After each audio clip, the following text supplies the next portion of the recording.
오늘은 요한복음 11장 38절부터 44절까지 있는 말씀을 가지고요, 돌을 옮겨 놓으라 라는 점을 가지고 하나님 말씀 함께 시간 나누도록 하겠습니다.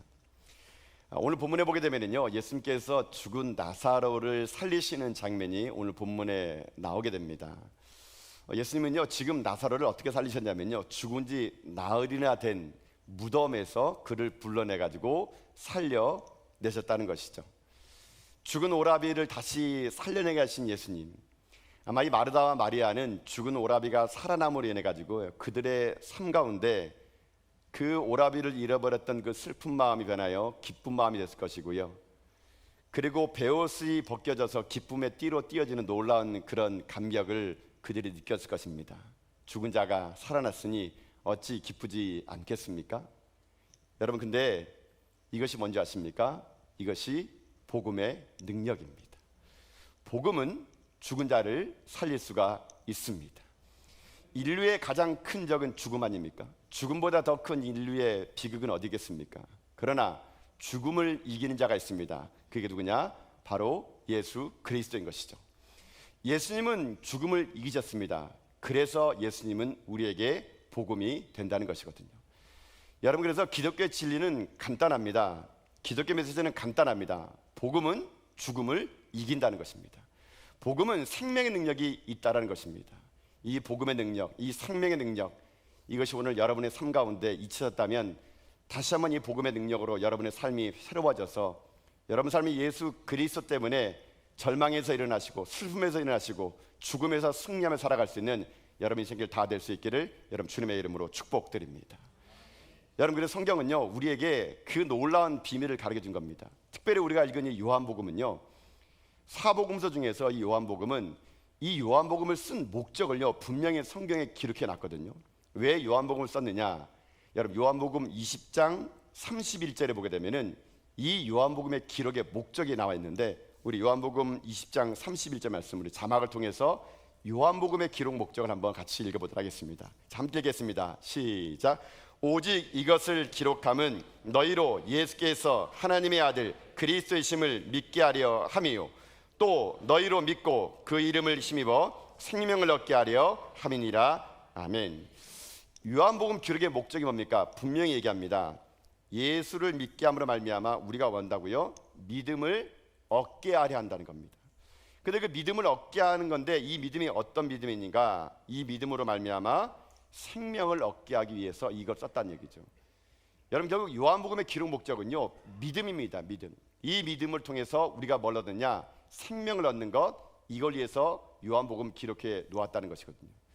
그래서 요한복음은요, 도처에 이 믿음에 관한 이야기가 많습니다. 생명에 관한 이야기가 많습니다. 특별히 우리가 읽었던 이 요한복음 11장도 기록된 목적이 뭔지 아십니까? 죽은 나사로를 살림으로 인해 가지고 우리에게 이 믿음을 갖기를 원하는 거죠. 어떤 믿음일까요? 살리는 믿음, 부활의 믿음, 생명의 믿음. 이 믿음을 가지고 이 땅 가운데 삶을 살아가기를 원하는 마음으로 주님은요, 이 요한복음 11장에서 나사로를 살리는 일들을 기록해 놨다는 것입니다. 저는 먼저 이 말씀 그대로 여러분에게 선포하겠습니다. 사랑하는 성도 여러분, 여러분 가운데 이 부활의 믿음을 가지고 이 땅의 삶을 승리하며 살아갈 수 있는 여러분 다 될 수 있기를 여러분 주님의 이름으로 축복합니다. 이 복음의 능력이 여러분을 살릴 것이고, 이 복음의 기록의 목적이 여러분의 생명을 주신 거라면 여러분 죽지 마시고 사십시오. 그리고 우리들의 인생의 삶에 어떤 절망이 온다 하더라도 우리에게 믿음을 주시는 그 성령님을 의지하는 가운데 여러분 이 땅 가운데 주님 오시는 그날까지 이 믿음으로 말미암아 생명의 역사를 이어나가는 여러분 다 될 수 있기를 여러분 주님의 이름으로 축복을 드립니다. 그럼 이 믿음의 역사가 우리 가운데 일어나려 그러면요, 오늘 본문에 보게 되면은 한 가지 해야 될 일이 있습니다. 주님은 지금 죽은 나사로를 살리기 전에 마르다와 마리아에게, 또 거기에 모이는 유대인들에게 한 가지 해야 할 일을 말씀하고 계시는데, 오늘 그 말씀이요, 오늘 설교의 핵심입니다. 자, 여러분 무엇을 하라 그랬을까요? 자, 여러분 39절 말씀 보게 되면 주님의 명령이 거기 하나 나와 있는데, 자, 어떤 명령인지 한번 보도록 합시다. 한번 읽어볼까요? 시작. 예수께서 이르시되 돌을 옮겨 놓으라 하시니 그 죽은 자의 누이 마르다가 이르되 주여 죽은 지가 나흘이 되었음에 벌써 냄새가 나나이다. 아멘. 자, 주님이 이 죽은 나사로를 살리기 전에 한 가지 지금 이 마르다 마리아 그리고 거기에 모인 사람들이 얘기합니다. 돌을 옮겨 놓으라고요. 자, 여러분, 이 말씀이 여러분 굉장히 의미가 있는 말씀이거든요. 제가 이 본문에 있는 요한복음 말씀을 여러분 지난 시간부터 우리가 한 번 더 살펴보지 하고 있지 않습니까? 근데 돌을 옮겨 놓으라, 이게 상당히 깊이 있는 의미가 이 안에 담겨져 있습니다. 여러분 한번 상상해 보세요. 지금 예수님께서 죽은 자를 살리기 위해서 가시는 거예요. 모든 사람이 다 믿지 않는 상황 속에서 죽은 자가 살아나? 이게 가능한 일이야? 한 번도 있어본 적이 없어요. 근데 지금 주님께서 죽은 나사로를 살리기 위해서 지금 무덤가에 갑니다. 그리고 나서 하는 말이 뭐냐? 돌 무덤이 그 굴을 막고 있어서 사람들이 얘기합니다. 야, 돌을 좀 옮기라고요. 여러분, 근데 이게 좀 이상하지 않습니까? 여러분, 죽은 자를 살릴 정도의 주님의 능력이라면요, 그 돌 하나 움직이는 그 뭐가 그게 대수겠습니까?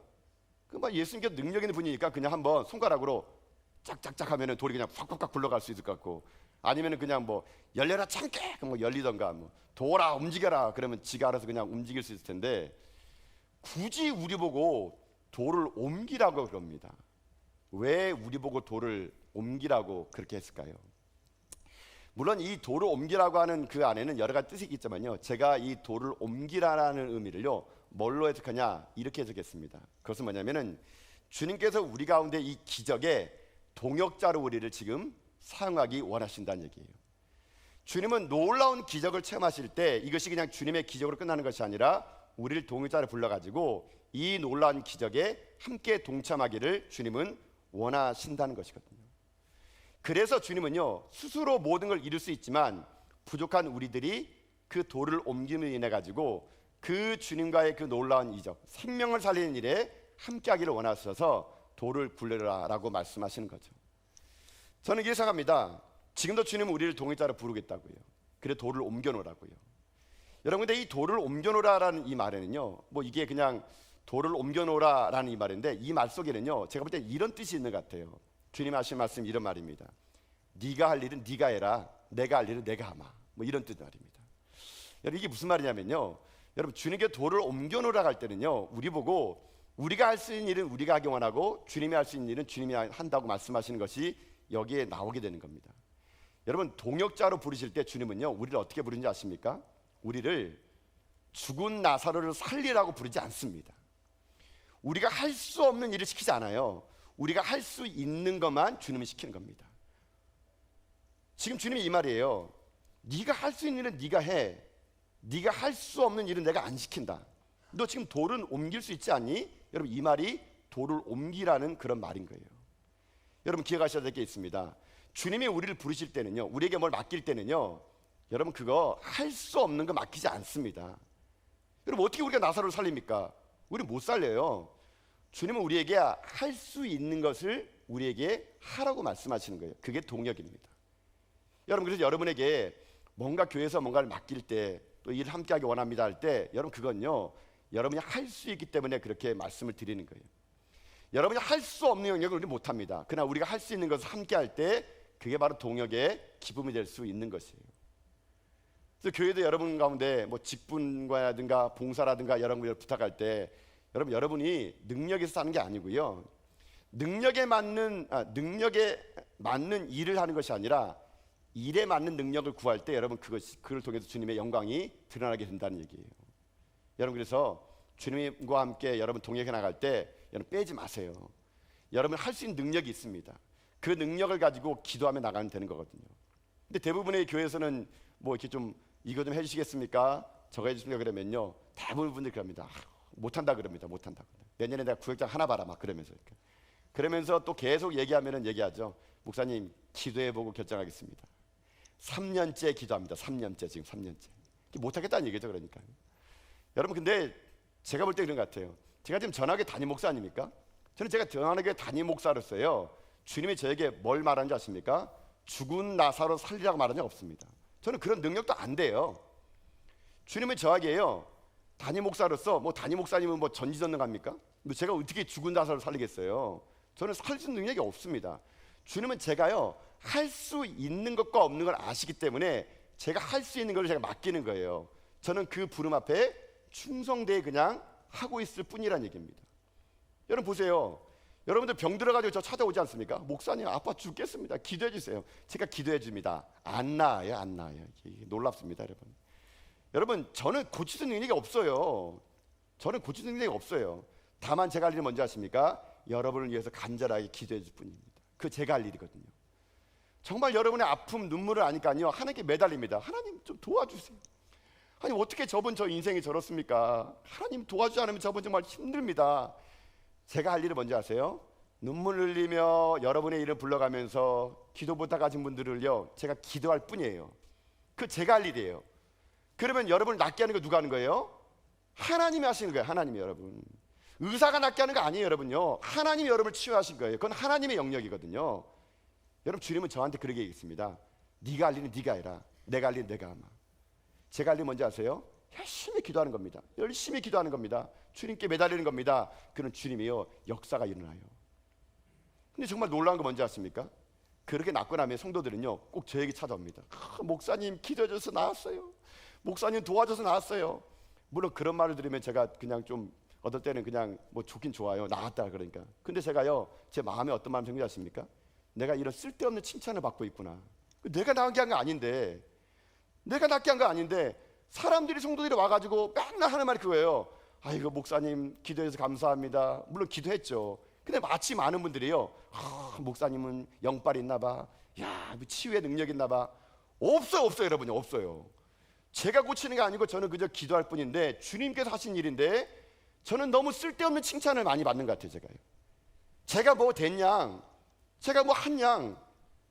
여러분 제가요 그래서 가끔씩 그런 생각입니다. 이거 이러다가 내가 하나님 앞에 영광 돌려야 될 인생인데 내가 주님의 영광을 좀 가로채가지고 마치 제가 뭐 된 거냐, 내가 안수하면 낫고 뭐 기도하면 뭐 귀신 떠나가고 막 이런 능력이 내게 있는 것처럼 해가지고 주님이 하신 일인데 괜히 내가 주님의 영광을 가리고 있는 거 아닌가?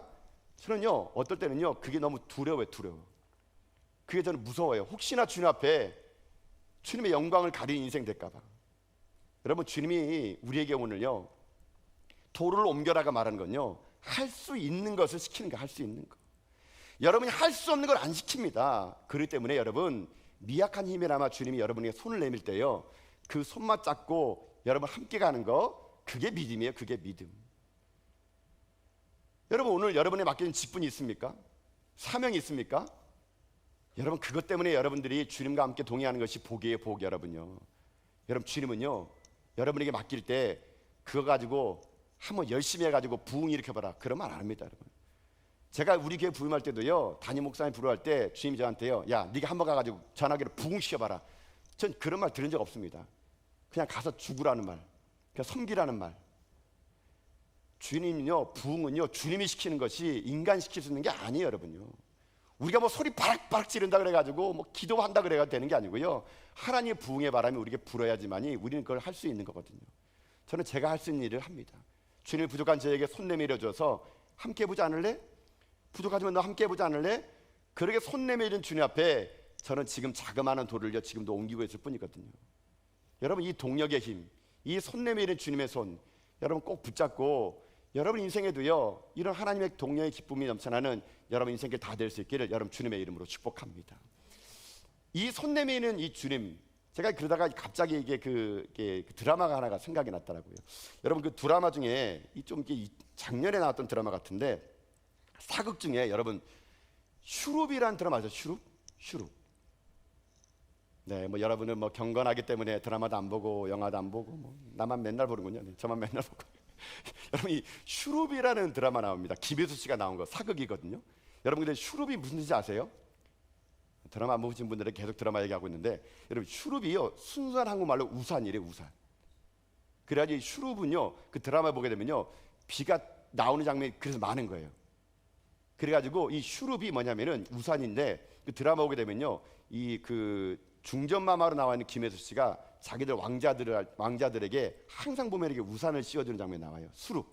근데 우산 씌워줄 때 자세히 보게 되면은요 중전마마인 김혜수 씨는 옷이 다 젖어요. 근데 그 아들에게는 우산을 이렇게 기울여 가지고 씌워줍니다.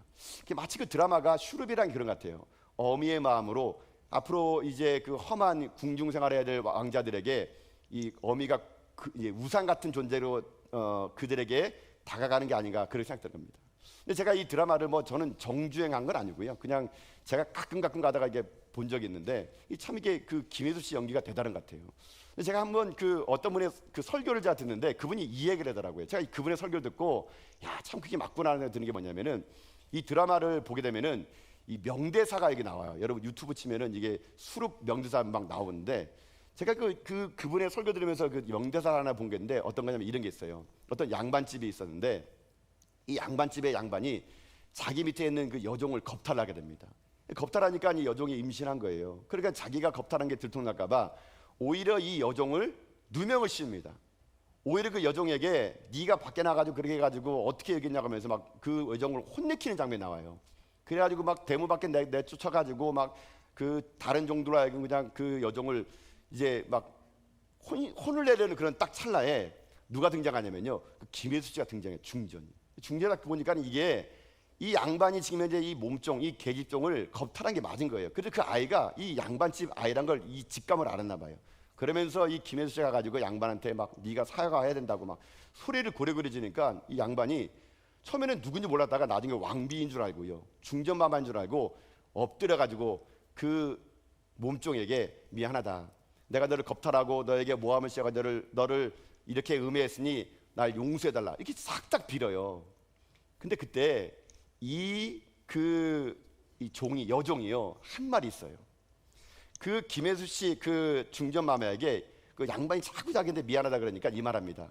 그만 멈춰주세요 합니다. 그 중전마마한테 그만 멈춰주세요. 중전마마, 당신이 떠나고 나면 제 인생은요 더 힘들어져요. 그러니까 하지 마세요. 이런 말 하게 됩니다. 무슨 말 아시겠죠? 지금 당장은 중전마마가 양반을 혼내키니까 양반이 자기한테 와가지고 미안하다는데 중전마마가 떠나가면 어떻게 될까요? 이 여자의 인생은 뻔한 거예요. 뻔한 거예요. 이제 고자들이 있다고 더 심하게 가혹한 행위를 당하는 거예요. 자, 근데 그 다음의 대사가 야, 이게 명대사입니다. 명대사. 그래가지고 자기를 이제 더 힘들 것 같으니까는 그만두세요. 중전마마, 나를 떠나세요. 그만하세요. 당신 가면 나 더 힘들어요. 그렇게 말하는 그 여종을 향해서 이 중전마마가 했던 말이 이 말입니다. 내 이미 내 인생에 끼어들었다 이 말합니다. 내 이미 내 인생에 끼어들었다. 여러분 이게 무슨 말일까요? 내가 이미 내 인생에 끼어들었으니 내가 너 인생을 책임지겠다는 거예요. 그러면서 이 중전마마가 손을 탁 내밀어주는데 그 말을 듣는 그 여종이요 눈물 흘리면서 그 손을 팍 잡는데 신분의 격을 뛰어넘어가지고 이 중전마마가 이 계집종을 끌어안아 주게 됩니다. 제가 그걸 딱 보면서 그런 생각이 들더라고요. 그 한마디 말, 내가 이미 내 인생에 끼어들었다. 여러분 어찌 보면 우리들의 인생길, 여러분 그 계집종 같은 인생 아닙니까? 이게 죽을 인생길, 이제 끝난 거 아닙니까? 근데요 이게 주님의 음성처럼 드리는 거예요. 주님이 우리에게 딱 나타나셔가지고요 뭐 오병의 기적을 일으키고 뭐 바다를 가르시고 풍랑을 일으키시고 여러 가지 많은 일을 한 다음에 모든 걸 다 끝내는 다음에 자 됐지? 나 갈게 이렇게 떠나버린 것이 아니라 주님은요 이 중전마마처럼요 우리에게 말씀하신 겁니다. 내가 이미 내 인생에 끼어들었다. 여러분 주님은요 우리 인생 어떻게 한지 아십니까? 이미 끼어드는 거예요. 끼어드셔가지고 우리를 어떻게 한지 아십니까? 손 내밀고 우리를 책임져 주는 겁니다. 내가 너 이미 너를 책임지겠다. 너 나를 따라오너라. 내가 너를 사람 낚는 어부로 만들어주겠다. 우리의 손을 내밀주면서요 내가 이미 내 인생에 끼어들었다. 이 내 손을 잡고 나와 함께 동행하며 살아가자. 여러분 그렇게 여러분 말씀하시는 그 예수님의 그 마음이 여러분 이 메시지를 통해서 여러분 들려졌다는 거 아니겠습니까? 여러분 바로 그겁니다. 우리들의 인생에 여러분 죽을 수밖에 우리들의 인생에 주님은요 이미 개입하신 거예요. 끼어드신 겁니다. 우리들의 삶이 여러분 혼신나게 이 세상 가운데 두들겨 맞고 인생, 그저 앞을 보지 못하는 그런 인생이 우리들에게 손 내미시사 내가 이미 내 인생에 끼어들었다. 그렇게 손 내밀면서 우리에게 함께 가자고 말하는 주님의 그 동역의 손. 여러분 이 손을 우리가 붙잡을 때 여러분 우리 인생 가운데 어떤 일이 생기지 않습니까? 우리의 죽은 나사로가 살아날 수 있다는 것이거든요. 사랑하는 성도 여러분, 여러분에게 죽은 나사로가 지금 뭡니까? 지금 어떤 나사로가 여러분에게 죽었기에 여러분 지금도 오늘도 무덤가에서 여러분 오늘도 눈물 흘리고 계십니까? 주님이 내민 손 붙잡으시고요 여러분 우리 가운데 해야 될 일을 해나가는 가운데 저 여러분들이 주님과 함께 아름다운 동역을 통해서 날마다 기적을 체험하는 여러분 다 될 수 있기를 여러분 주님의 이름으로 축복을 드립니다. 그러면 오늘 우리들이 할 일이 있는 거예요. 주님이 아까 여기 했던 것처럼 이제 돌을 옮기라 그랬거든요. 돌을 옮기라는 이 주님의 말씀 앞에 우리는 그럼 어떤 인생 살아가야 될까? 그래서 오늘 제가 여러분과 함께 할 게 뭐냐면요, 우리들의 삶에 우리들이 이제 옮겨야 될 돌이 무엇인가 한번 살펴보기 원하는 겁니다. 우리가 할 수 있는 거예요, 이거는요. 이 할 수 있는 돌을 옮김으로 인해 가지고 우리 인생의 삶에 주님의 기적이 임하는 것을 경험하기 위해서 우리가요, 두 가지의 돌을 옮길 필요가 있는 것 같아요. 자, 어떤 돌을 옮겨야 되느냐? 제가 전체 이 그 요한복음 11장을 가지고 쭉 얘기해 보게 되면요, 우리가 옮겨야 될 첫 번째 돌은 이겁니다. 첫 번째 돌은 뭐냐? 바로 의심의 돌을 옮기는 겁니다. 의심의 돌을 옮기라.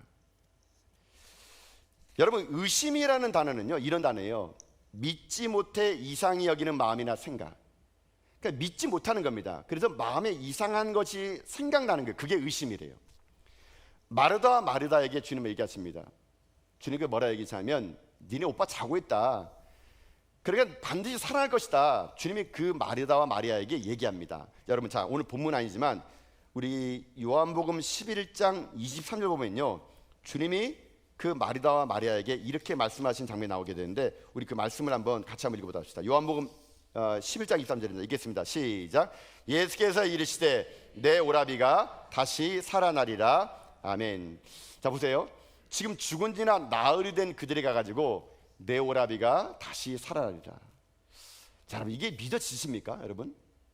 여러분, 그때 이 마르다 마리아 얘기합니다. 주님, 그렇습니다. 주님이 여기에 계셨더라면 오라비가 살아났을 거예요. 주님이 나흘 전에 왔다면 살아났을 거예요. 이 답답한 마음을 가지고 주님께서 계속 얘기할 때 또 이들이 이렇게 합니다. 주님 압니다. 먼 미래에 주님께서 부활할 때 살아날 걸 믿습니다. 지금 마르다 마리아는요, 과거의 예수님, 미래의 예수님을 고백하지만 현재 예수님은 없는 겁니다. 이 답답한 마음을 가지고 주님께서요, 한 번 더 그들에게 얘기하는데, 그게 요한복음 11장 25절 26절이에요. 자, 한번 우리 예수님께서 주시는 말씀을 또 한번 읽어볼까요? 함께 읽겠습니다. 시작.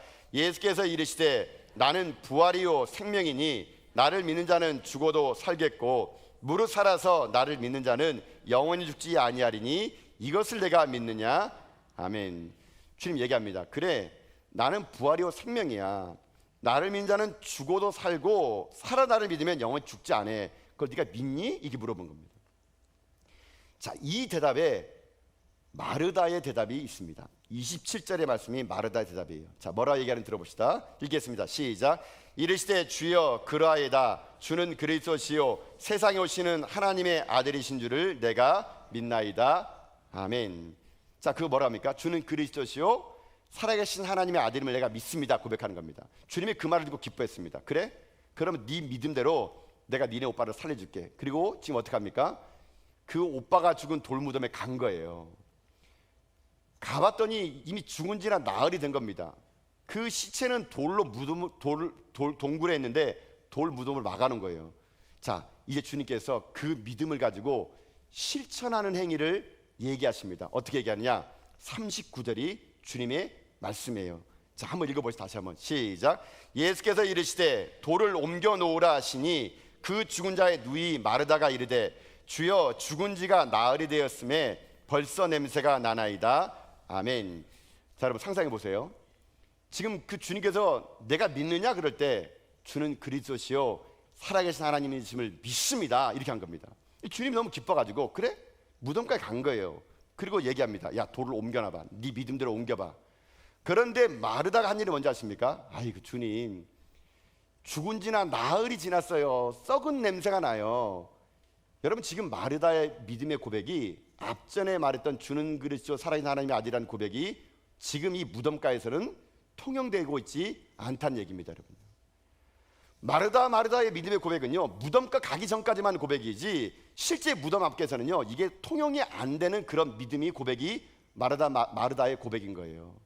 지금 나사로가 살아나는 것에 가장 방해꾼이 누군지 아십니까? 마르다. 안 된대요. 죽은 지 나흘 됐는데 썩었는데 어떻게 살아납니까? 아이고 주님, 그거는요 그냥 제가 무덤가 오기 전에 한 말이지 실제로 이게 살아나겠습니까? 지금 마르다는 주님 앞에 이 의심의 고백을 통해서 이게 되겠어? 가능해? 죽이 나흘 됐는데 사람들 눈치를 주는 겁니다. 야, 안 돼. 냄새 안 나니? 야, 너 그냥 적당히 믿어. 너 그렇게 했다가는 사람들에게 욕먹어. 광신자란 얘기 들 거야. 적당히 믿어. 그냥 이렇게 말하는 그 음성 앞에 주님, 죽은 지는 나흘이 됐어요. 썩어서 안 돼요. 이런 고백을 한다는 거예요. 자, 여러분, 이게 뭡니까?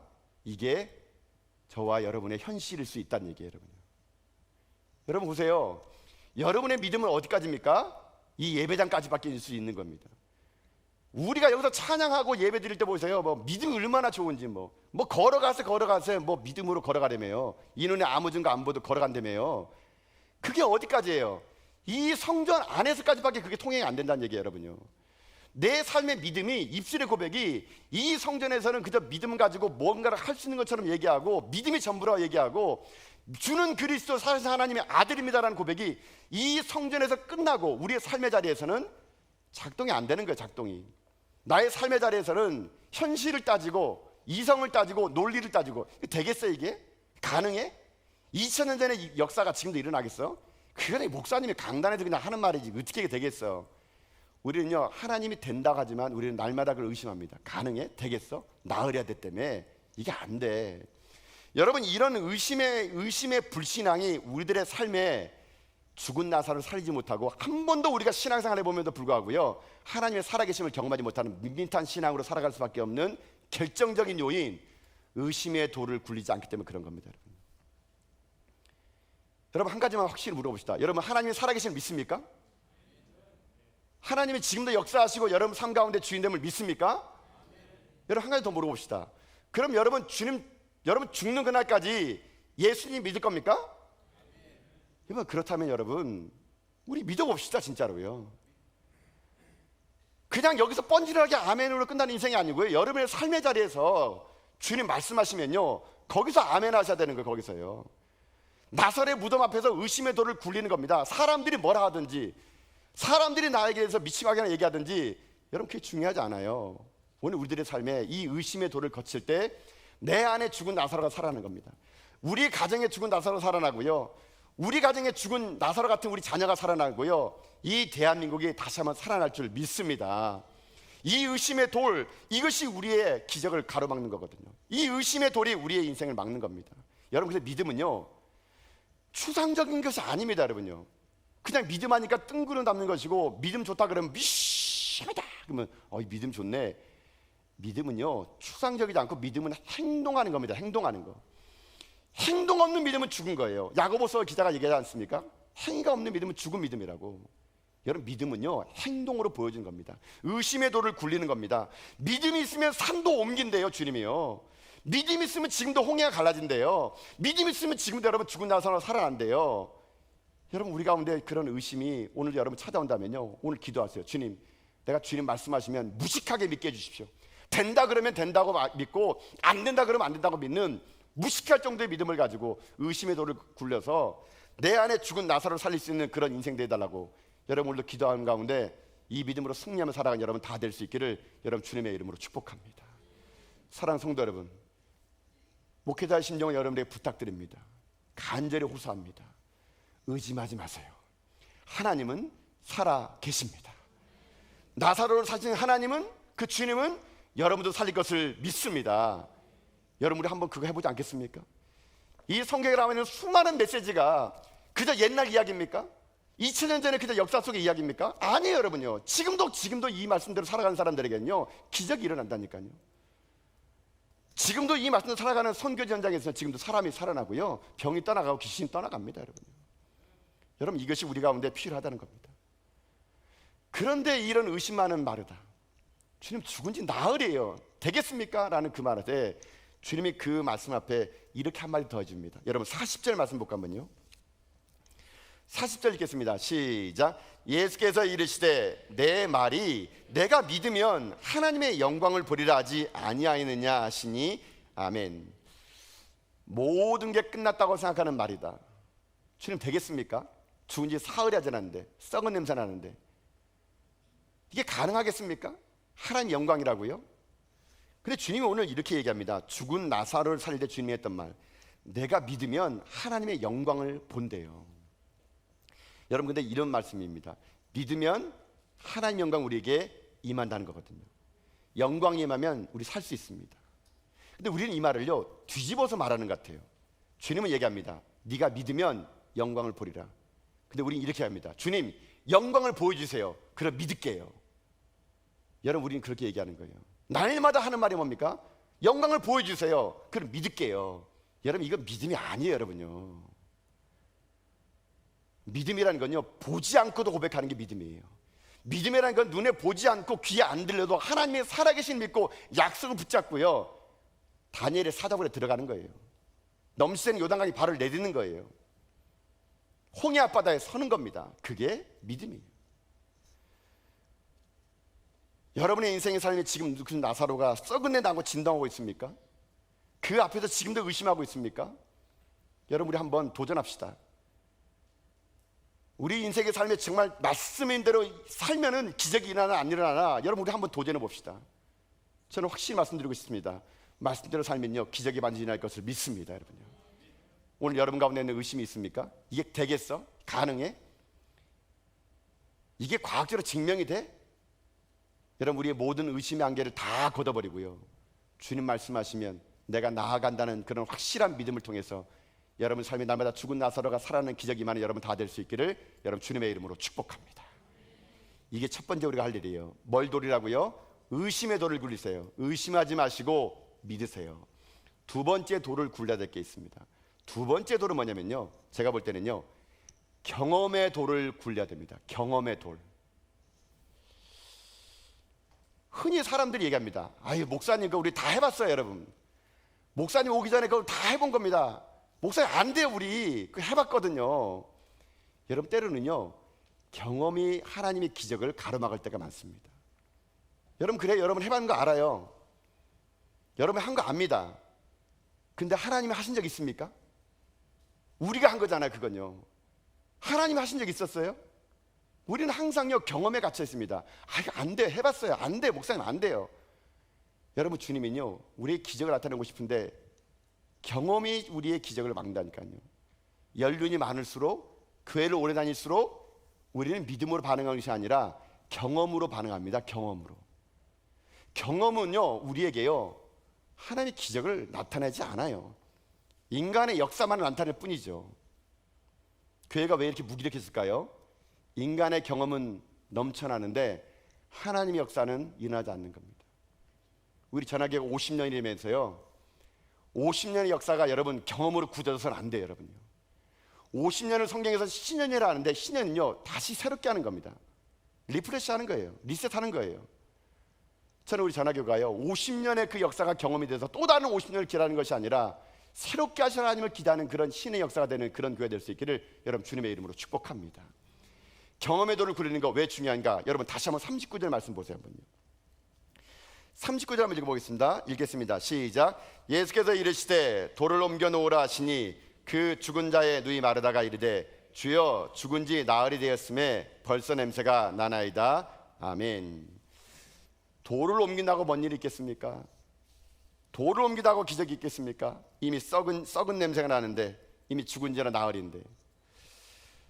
여러분, 주님이 우리 가운데 요구하시는 것은요, 이미 썩은 지 나흘 돼서 사람이 죽었다는 거, 물론 그건 경험이고 진실일 수 있어요. 그러나 주님이 우리에게 요구하시는 것은요, 모든 말씀을 논리적으로 이해하고 납득되고 감정적으로 받아들이는 것이 아니라 순종하는 마음으로 충성되이 반응하는 것을 주님은 원하신다는 것이거든요. 저는 그래서 오늘 여러분에게 이렇게 부탁드리고 싶습니다. 사랑하는 성도 여러분, 우리 모든 경험을 다 내려놓읍시다. 지금까지 우리가 했던 모든 경험들이 주님의 일을 방해할 수 있다는 걸 기억하시면서 우리 경험을 잘 해놓고요, 주님 말씀하시면 새로운 백지 위에다가 그림을 그리겠다는 고백을 가지고 여러분의 경험의 돌을 굴려나가는 종들 다 될 수 있기를 여러분 주님의 이름으로 축복합니다. 경험의 돌을 굴려 놓으면 그 사람은 하나님을 만날 걸 믿습니다. 경험의 돌을 굴려놓은 자에게는 오늘도 요단강이 마를 것을 믿습니다. 경험의 돌을 굴리는 자들에게는 오늘도 병고침이 있을 것이고, 꼬인 것이 풀릴 것이고, 안 된 것이 될 것이고, 다친 것이 열릴 것이고, 가난한 자가 부유해질 것이고, 저주가 복이 될 것이고, 연약함이 강함이 되는 놀라운 은혜의 역사가 임할 것을 믿습니다. 이게 경험을 가지고 일한 자가 아니라 믿음으로 가지고 일한 자가 될 수 있는 말이라는 것이거든요. 사랑하는 성도 여러분, 오늘 우리는 이 나사렛 죽음 앞에 굴려야 될 두 번째 경험의 돌 앞에 여러분 우리 서 있습니다. 지금까지 살았던 대로 살지 마십시오. 지금까지 해왔던 대로 하지 마십시오. 새롭게 하신 하나님을 기대하고 주님 말씀하시면 내 경험의 도를 다 굴려버려서 내 안에 새롭게 일을 행하실 하나님을 여러분이 만나는 가운데 여러분 안에 죽었던 모든 나사로가 살아나는 귀한 믿음의 성도들 다 될 수 있기를 여러분 주님의 이름으로 축복합니다.